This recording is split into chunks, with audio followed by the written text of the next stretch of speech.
함께 말씀 보겠습니다. 이 시간 하나님께서 우리에게 주시는 말씀은 전도서 3장 1절로 14절까지의 말씀입니다.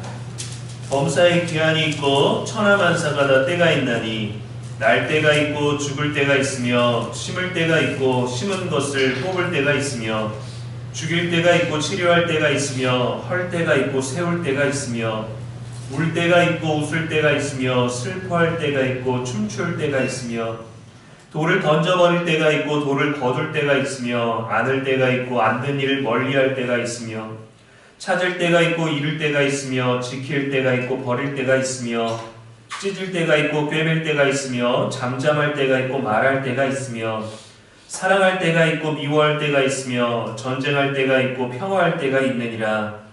일하는 자가 그의 수고로 말미암아 무슨 이익이 있으랴. 하나님이 인생들에게 노고를 주사 애쓰게 하신 것을 내가 보았노라. 하나님이 모든 것을 지으시되 때를 따라 아름답게 하셨고 또 사람들에게는 영원을 사모하는 마음을 주셨느니라. 그러나 하나님이 하시는 일의 시종을 사람으로 측량할 수 없게 하셨도다. 사람들이 사는 동안에 기뻐하며 선을 행하는 것보다 더 나은 것이 없는 줄을 내가 알았고 사람마다 먹고 마시는 것과 수고함으로 낙을 누리는 그것이 하나님의 선물인 줄도 또한 알았도다. 하나님께서 행하시는 모든 것은 영원히 있을 것이라. 그 위에 더할 수도 없고 그것에서 덜할 수도 없나니 하나님이 이같이 행하심은 사람들이 그의 앞에서 경외하게 하려 하심인 줄을 내가 알았도다. 아멘. 이는 살아계신 우리 하나님의 말씀입니다. 이 전도서는 도를 전하는 어떤 현자의 가르침이라는 뜻입니다. 당시에 이러한 전도, 도를 전한다는 말은 당시에 이집트와 그리고 메소포타미아에서 간혹 이런 것이 나왔었습니다. 이걸 우리가 해서 지혜, 문헌, 지혜문학이라고 합니다. 이런 지혜 문학의 깨달음에 의하면 굉장히 세상에 대해서 비관적입니다. 살아봤더니 인생 아무것도 아니더라. 모든 게 바람과 같이 공허하고 헛되구나. 그래서 심지어는 이 땅에 사는 것 축복이 아니라 오히려 형벌 아니냐 이렇게 이야기하는 것도 있습니다. 전도서도 헛되고 헛되며 헛되고 헛되다 라는 말을 거듭합니다. 그래서 전도서가 말하는 거 보면 비관적이고 또 이 세상을 부정하지 않고 또 절망적인 그런 분위기가 많이 나옵니다. 그래서 전도서는 왜 인생이 이렇게 비관적이냐? 첫째로 예를 드는 것이 결국 죽음을 피해가는 사람은 없는데 죽음 후에는 우리들 다 수월, 사는 것 같지 않은 삶을 살 수밖에 없는 우리말로 하면 저승, 그림자 같은 삶을 살고 그날일 것 같은 삶, 육신이 없어서 그냥 아무것도 못하는 삶, 그런 삶을 살게 된다고 말합니다. 죽음 이후에는 누구나 다 수월로 내려간다. 그리고 이 땅에서도 사는 것이 무상하다. 행복도 잠시뿐이고 행복이 있다면 고통이 있고 또 잠시 평화가 있다면 또 전쟁이 있고 그러니까 모든 것이 헛되고 헛되며 헛되고 헛되다 라는 것을 얘기를 합니다. 제가 어저께 결혼식을 갔다 왔는데 조카 결혼식을 갔다 왔는데 주례하시는 목사님이 그러더라고요. 신랑 신부 세워놓고 서로 사랑합니까 지금? 예. 행복합니까? 예. 네, 목사님이 이 행복 그러나 오래 안 갑니다. 그러니까 사람들이 의아해 하더라고요. 오래 안 가죠.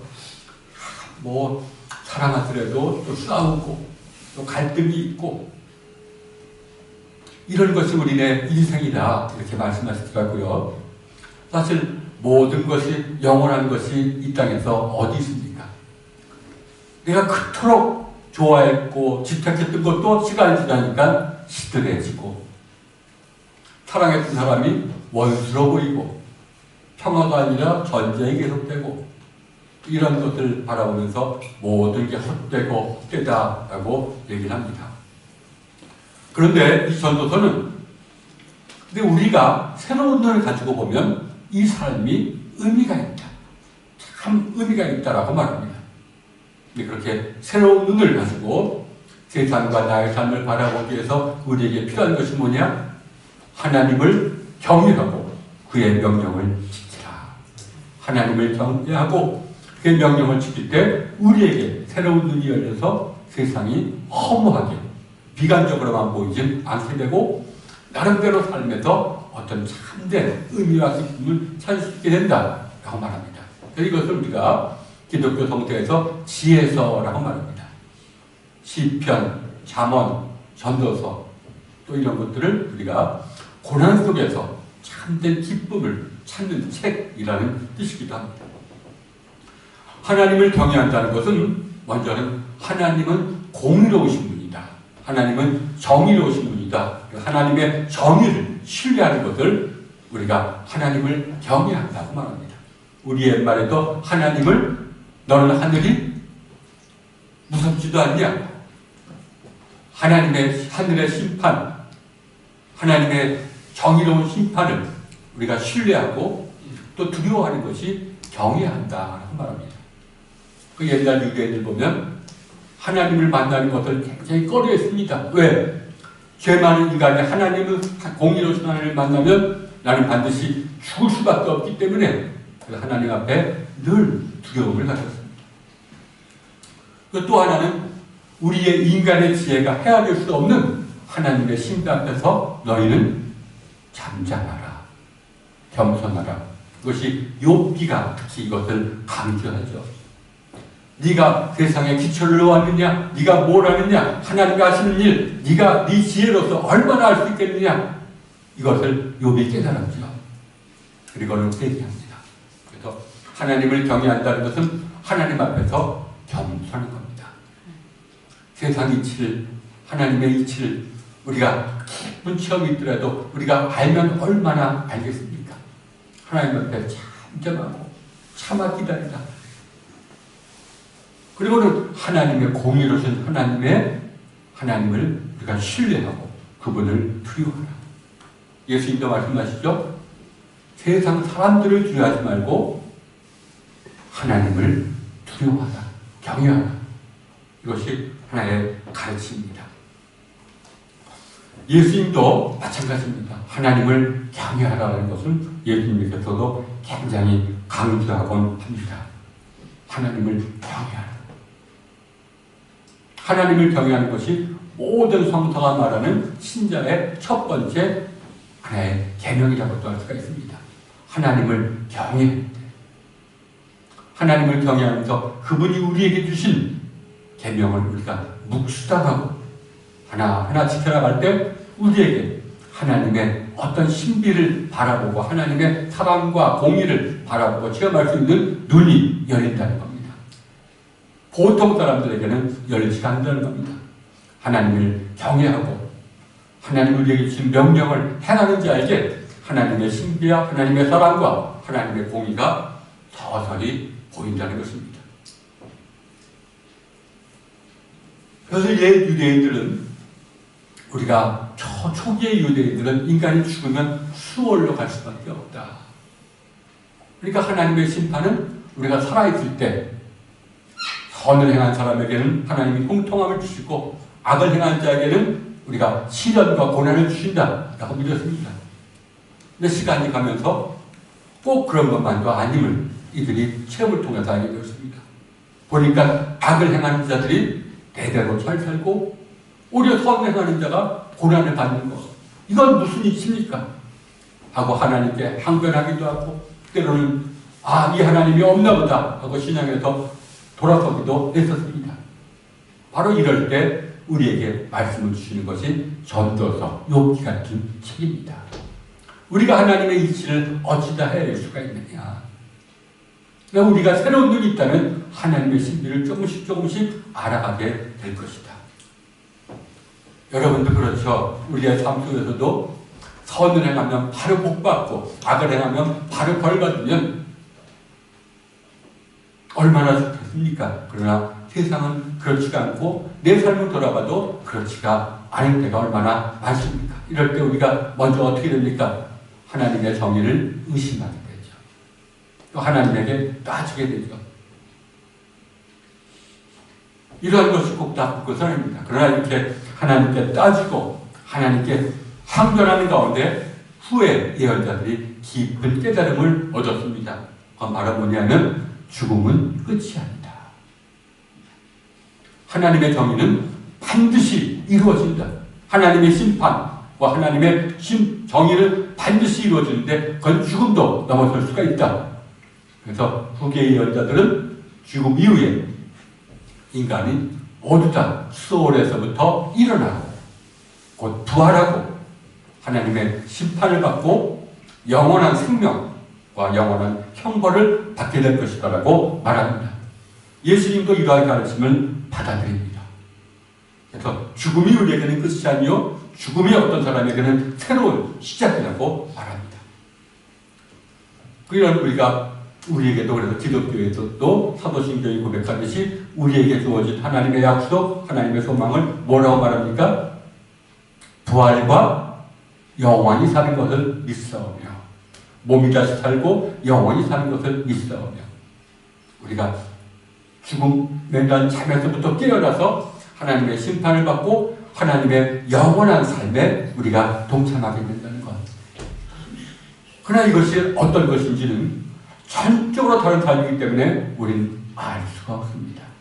단지 성경이 가르쳐준 어떤 조그마한 단서만을 우리가 알 수가 있습니다. 그래서 고대교회 교부들은 이러한 부활 이후에 어떤 천국의 삶 또는 영생의 삶을 이렇게 얘기를 합니다. 그건 바로 다름 아닌 하나님과 교제하는 삶.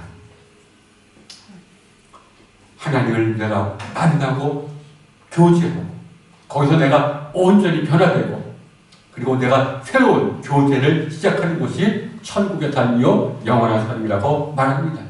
그럼 지옥이란 뭐냐? 이런 하나님과의 교제에서 배제되는 것, 제외되는 것, 그것이 지옥이다라고 얘기를 합니다. 그 이상은 우리가 할 수가 없다라고 얘기를 합니다. 그럼 이러한 약속에 저도 하나님을 경외하라는 가르침을 예수님께서는 이렇게 말씀하십니다. 하나님을 경외한다는 것은 하나님의 정의를 신뢰하고 하나님의 심판을 두려워하는 것인데 그것은 또한 결국 하나님이 우리에게 주신 계명을 우리가 정말 묵상하고 우리가 신실하게 행하는 것, 이것이 우리에게 요청된다는 겁니다. 하나님이 우리에게 주신 계명을 우리가 진지하게 받아들이고 이를 위해서 목숨을 걸 때 하나님의 구원의 약속이 우리에게서 이해가 되고 체험된다는 것입니다.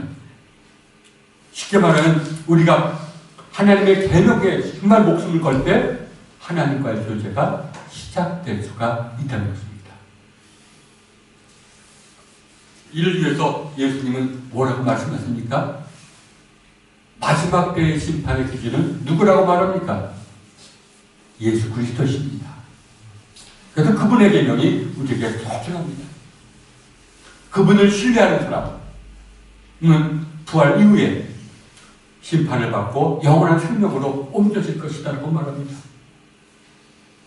그런데 그분을 믿는다는 게 뭡니까? 이게 아주 중요한 말입니다. 머리로만 내가 그분이 구세주라는 것을 인정하는 것을 넘어섭니다. 믿음이란 이미 주님과 나와의 관계가 시작될 때 우리에게 주어지는 것이 믿음입니다. 내가 어떻게 만나지 못한 분을 신뢰할 수가 있습니까? 머리가 아니라 내 몸으로도 만난 분을 내가 신뢰할 수가 있는 겁니다. 그러니까 믿음은 그래서 종교개혁자들이 강조하듯이 하나님의 은혜요, 하나님의 선물입니다. 믿음이란 내게 믿음이 주어졌다면 나는 하나님에 대해서 눈을 뜹니다. 하나님의 사랑을 느낍니다. 주님을 만나기만 하면 주님을 신뢰하지 않을 사람이 어디 있겠습니까? 그러나 우리가 누누이 교부들이 강조했지 값싼 믿음을 경계해야 됩니다. 머리로만 믿는 믿음을 경계해야 됩니다. 정말 하나님을 경외해서 하나님의 계명을 소중하게 여기듯이 예수님의 어떤 사랑을 머리로만 믿는 것이 아니라 그분이 우리에게 가르쳐 주신 계명을 우리가 행함으로써 주님의 사랑을, 주님과의 교제를 체험하는 것이 중요하다는 것입니다. 그래서 예수님은 뭐라고 말하냐면 십자가의 길을 걷는 사람만이 부활의 영광에 참여할 수가 있다라고 말합니다. 부활은 어떤 사람에게는 두려움의 소식입니다. 그러나 믿는 자들에게 부활은 영원한 생명을 위한 교두보입니다. 그렇기 때문에 소망입니다. 그러나 누가 부활과 영생과 천국을 소망할 수 있느냐? 십자가의 길을 걷는 사람만이 부활과 하나님의 나라를 소망할 수 있다고 말합니다. 사실 이런 영원한 생명과 하나님 나라에 대한 소망은, 그런 소망이 있다면 나로 하여금 이 땅에서 십자가의 길을 걷게 하는다고 말합니다. 예수님도 이렇게 말씀하시죠. 자기 십자가를 지고 나를 좇지 않는 자는 내게 합당하지 않다라고 말합니다. 나를 믿는 자면서도 나의 말을 행하지 않는 자, 나는 모른다 할 것이다 라고 말합니다. 그 요한복음에서 예수님 뭐라고 말합니까? 이런 십자가를 지는 삶에 대해서 뭐라고 말하냐면 하늘의 밀이 땅에 떨어져 죽지 않으면 하늘 그대로 있고 죽으면 많은 열매를 맺는다. 자기를 희생하는 사랑이 곧 십자가의 삶이라는 겁니다. 우리가 진정한 사랑, 아가페 사랑, 자기를 희생하는 사랑의 삶을 살지 않으면 우리가 이 땅에서나 죽음 이후에나 하나님과 만날 수가 없다는 겁니다. 아주 무서운 말씀이기도 하고 은혜로운 말씀이기도 합니다. 예수님은 더 궁극적으로 이렇게 말씀하십니다. 인자가 자기 영광으로 모든 천사와 함께 올 때에 자기 영광에 보좌에 앉으니 모든 민족을 그 앞에 모으고 각각 구분하기를 목자가 양과 염소를 구분하는 것 같이 하여 양은 그 오른편에 염소는 왼편에 두리라. 그리고 심판의 기준에 대해서 이렇게 얘기합니다. 진실로 너희에게 이르노니 너희가 여기 내 동서 중에 지극히 작은 자 하나에게 한 것이 곧 내게 한 것입니다. 지극히 작은 자에게 한 것이 곧 예수님 말씀하신 사랑의 행위고, 이 사랑의 행위가 있다면 결국 이 땅에서 우리에게 어렴풋이나마 믿음이 주어지고 그 믿음이 우리를 결국 영원한 생명으로 인도하는 하나의 초석이 될 것이라는 말씀입니다. 그러나 우리가 늘 하나님을 경외해야 됩니다.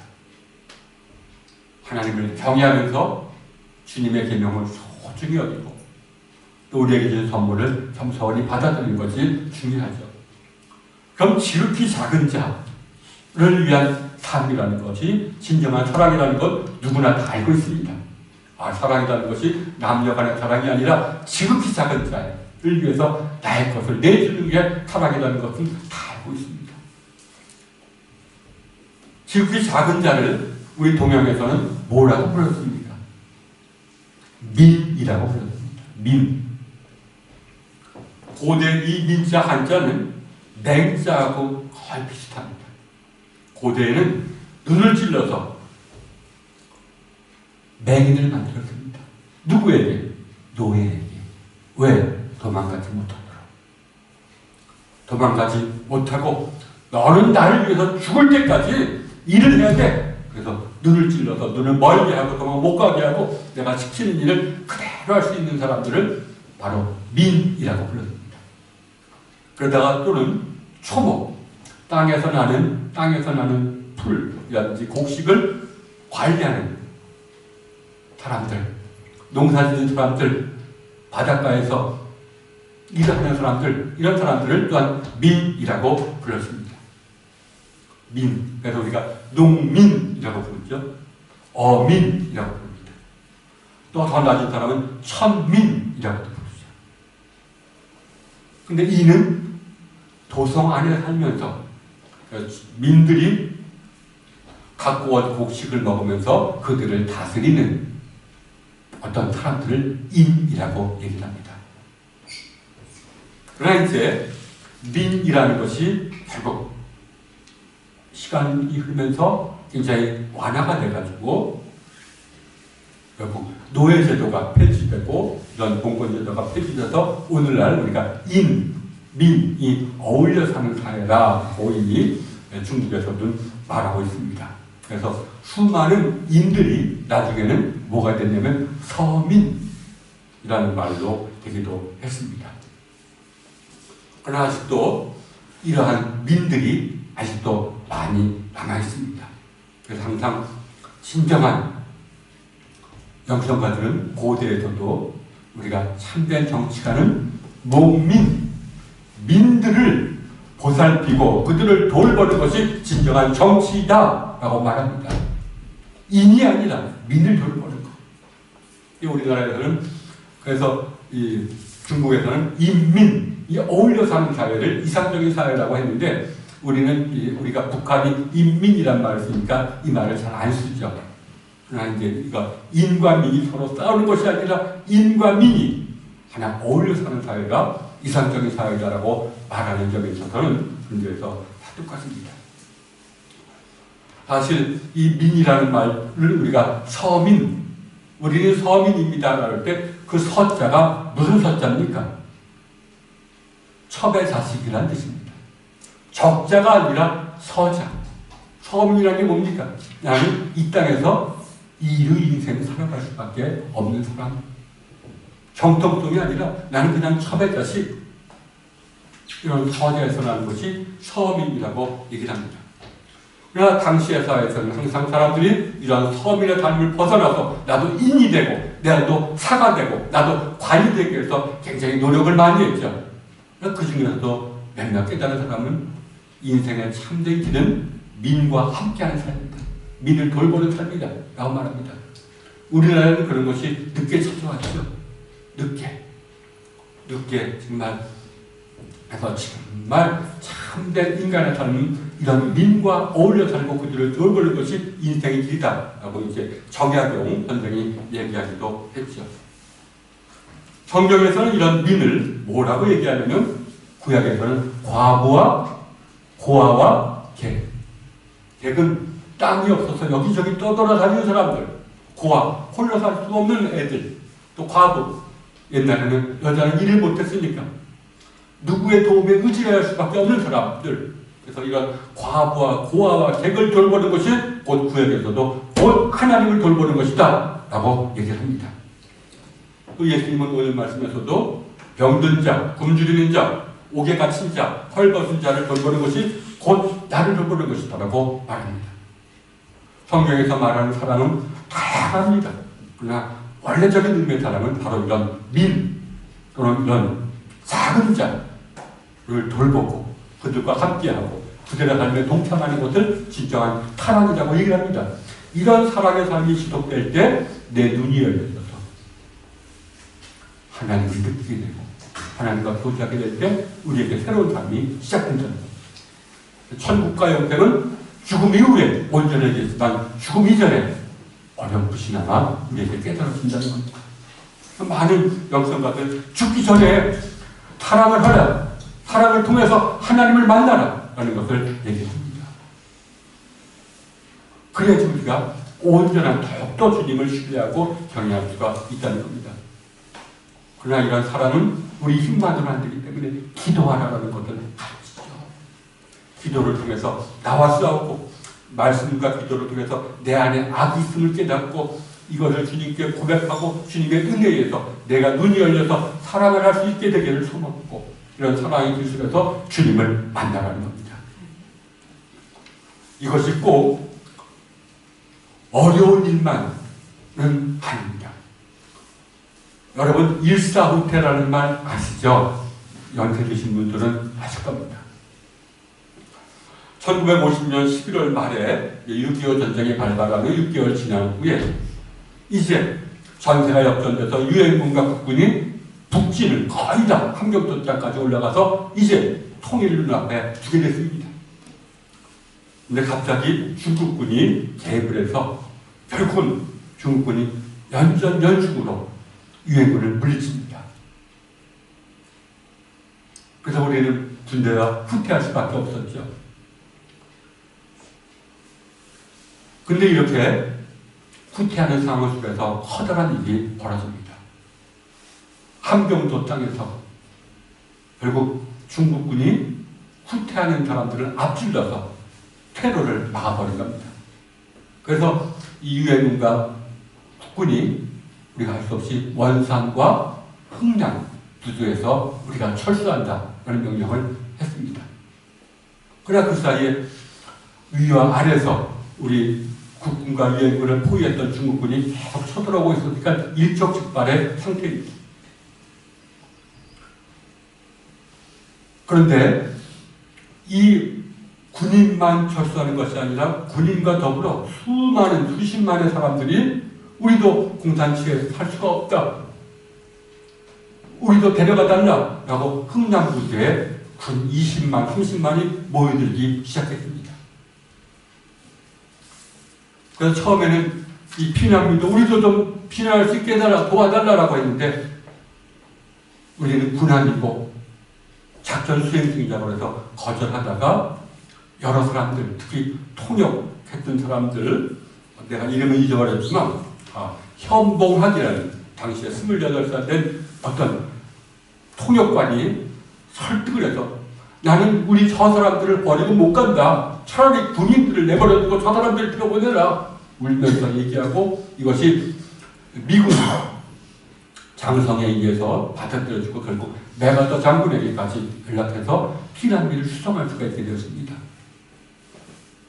그런데 얼마나 사실은 힘든 일이겠습니까?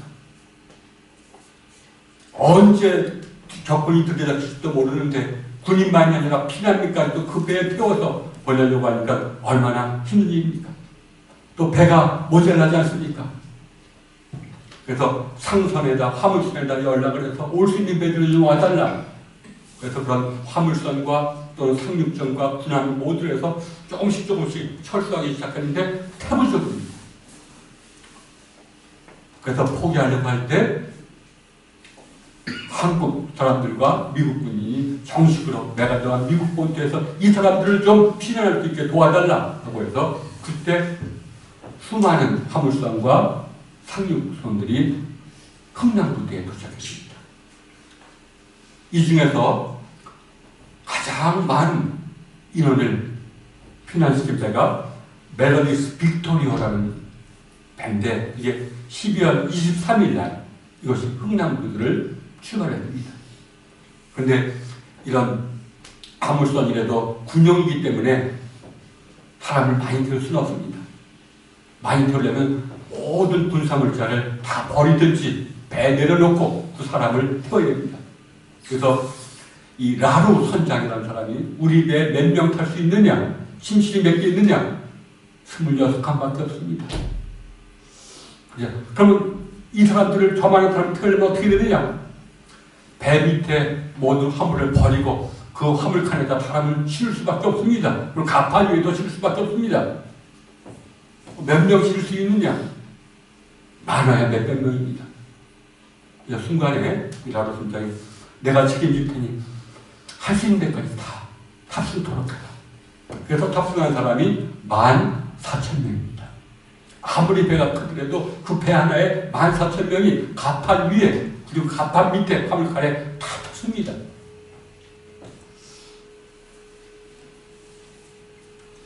그리고 무사히 흥남부두를 떠나서 부산까지 3일 동안 거의 먹지도 못하고 이제 왔죠. 그런 피난민들이 부산에 내리려고 하니까 부산에 이미 피난민이 포화 상태이기 때문에 여기는 안 된다. 거제도로 가라.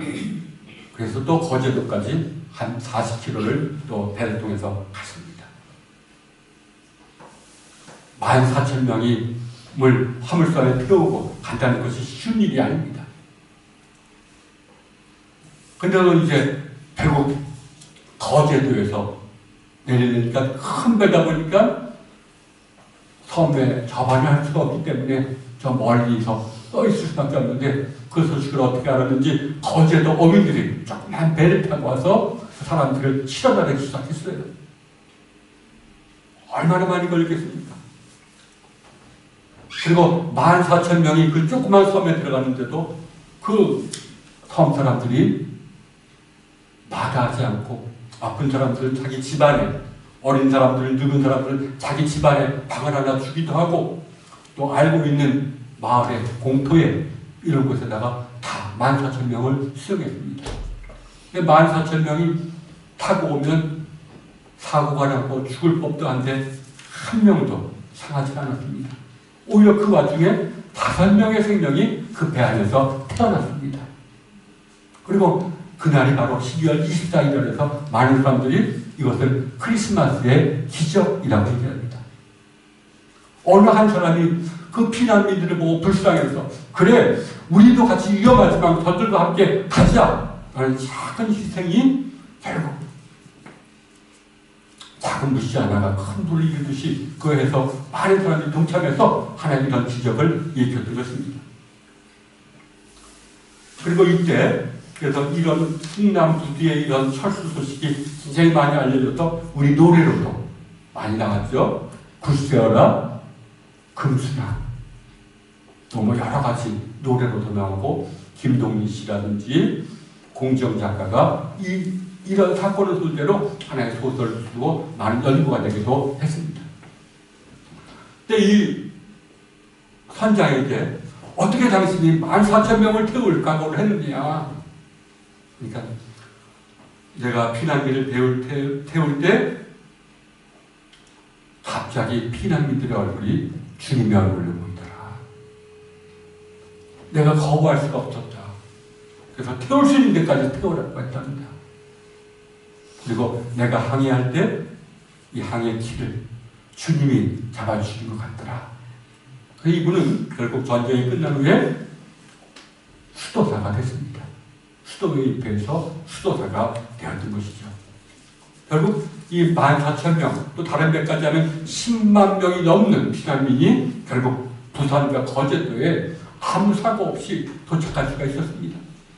그래서 이때 영화를 보니까 이때 많은 한국 피난민들이 거제도에 내려와서는 가장 먼저 한 일이 배 보고 선원들에게 큰 절을 올리는 겁니다. 그러자 선원들이 함께 울면서 나중에 말하기를 내가 이런 사람들처럼 담대하고 이런 사람 못 봤다. 당장 죽을 수도 있고 배고플 수도 있는데 아무 소리 안 하고 우리가 사탕을 줄 때까지 질서정연하게 있는 모습을 보고 오히려 우리가 감동을 받았다 라고 말합니다. 사실 이때에 생존한 사람들 또 거제도 사람들 중에 굉장히 많은 사람들이 회심을 하게 됩니다. 주님을 만나게 됩니다. 그 중에 한 사람이 바로 대전에 가면 성신당이라는 유명한 빵집이 있죠. 바로 이 피난민 중에 한 사람이 전쟁이 끝난 후에 서울로 가다가 길이 끊겨서 대전에서 정착하게 되는데 어느 성당에서 구호물자라고 준 밀가루 두 포대로 결국 어떻게 살까 하다가 빵을 만든 것이 오늘날의 성신당이 되었다는 것입니다. 그리고 우리가 참된 사랑을 받았더니 우리도 사랑을 베풀어야 되는 것이 아니냐 이런 가르침으로 많이 살게 됐다는 것입니다. 그리고 이런 라루 선장은 후에 마릴러스 수도자란 이름으로 살면서도 평생 이 얘기를 입 밖에 꺼내지도 않고 나중에 그 수도회가 어려워질 때 오히려 한국 교회에서 그 수도회를 위해서 재정적인 지원을 줄 때 그때 감사하면서 그때 비로소 입을 열었다고 말합니다. 작은 불씨 하나가 큰 불꽃을 이루는 법입니다. 우리가 때로는 이런 자기 희생적인 사람, 민을 또는 작은 자를 우리가 소중히 여길 줄 알고 그들과 함께 사는 법을 배우고 그들과 함께 하려고 할 때 알게 모른 크고 작은 기적이 이루어집니다. 그때 이미 주님과의 교제가 시작되었고 천국이 이미 시작되었다고도 이해할 수가 있죠. 그래서 성경은 말합니다. 십자가를 지는 사람만이 부활과 영생을 소망할 수가 있다. 다시 말하면 십자가를 지는 사람만이 단편적이지만 주님을 만날 수가 있다는 겁니다.